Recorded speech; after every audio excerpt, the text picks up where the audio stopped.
harus bergabung ke koalisi yang ada. Pak Ganjar dan Pak Prabowo itu bisa dikatakan dua-duanya kerap di-endorse dalam tanda kutip oleh Pak Jokowi, yang artinya kalau menggunakan tagline perubahan, apakah itu masih masuk? Kemudian yang kedua, bagaimana dengan peluang pembentukan koalisi baru atau poros baru dari tiga yang ada menciptakan sendiri? Silakan tanggapannya, Mas Agus. Baik, terima kasih Mas Gilang, Mbak Milani. Mungkin lebih enak manggilnya Mas Jovan kali ya. Saya dipanggil Mas Agus tuh iya, agak risih, takut ketukar sama Mas Ketum. sama kayak ketumnya. Baik, Mas Jovan.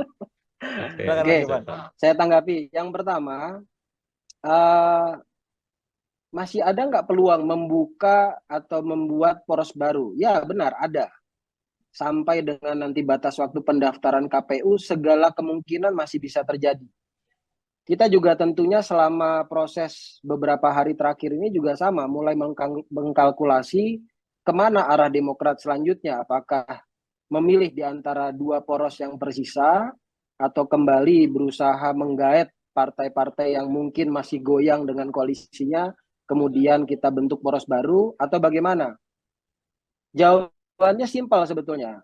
Demokrat sepakat mulai dari unsur pimpinan sampai dengan di Dewan Pimpinan Daerah, Dewan Pimpinan Cabang, kita sudah sepakat semoga di tahun 2024 nanti Demokrat bisa ikut dalam koalisi yang menang untuk ikut duduk dalam pemerintahan. Karena sesuai dengan tagline dan tema kita, perubahan dan perbaikan, Prof. Suwardi. Jadi tadi kalau dibilang tagline-nya Demokrat, perubahan dan perbaikan. Kalau di koalisi itu tadi namanya koalisi perubahan untuk persatuan.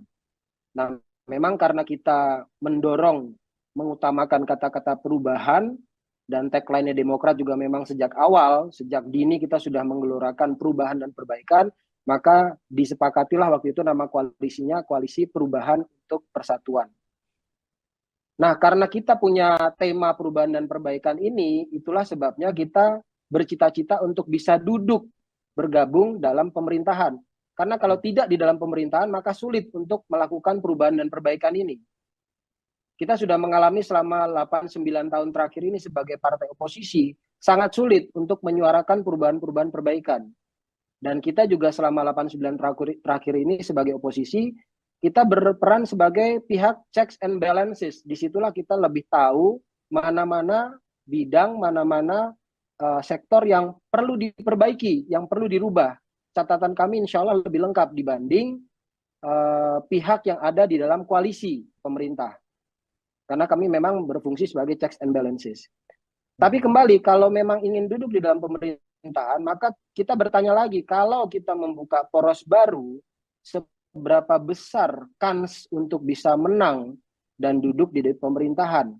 Atau hanya sekedar yang penting namanya ada di dalam kertas suara, yang penting ikut berlayar untuk kotel efek. Ini semua sedang kita hitung. Tapi per saat ini memang kalkulasi itu masih berlangsung. Saya boleh mengatakan mungkin untuk membuka poros baru lebih kecil kemungkinannya. Karena kita kalau kalkulasi dengan survei-survei yang ada, ya memang 3 nama capres inilah yang sedang unggul di dalam survei. Kalau poros baru dibentuk, otomatis ada nama capres baru yang selama ini mungkin belum pernah disurvei. Kita belum tahu kans kemenangannya seperti apa.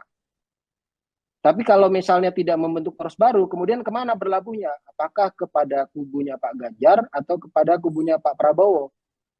Ya, to be honest, dua-duanya masih sedang kita jajaki. Pasti kita menyerahkan ini kepada pihak Majelis Tinggi Partai. Kami yakin, hakul yakin, pihak petinggi-petinggi partai dan nanti keputusan Majelis Tinggi Partai memutuskan yang terbaik bagi Demokrat, dan kami yang di bawah, termasuk Pak Supri tadi sudah bilang akan fatsun dengan keputusan dari Majelis Tinggi Partai. Demikian, Mas. Baik, Mas Jovan. Terima kasih sudah nonton. Jangan lupa like, subscribe, dan share ya.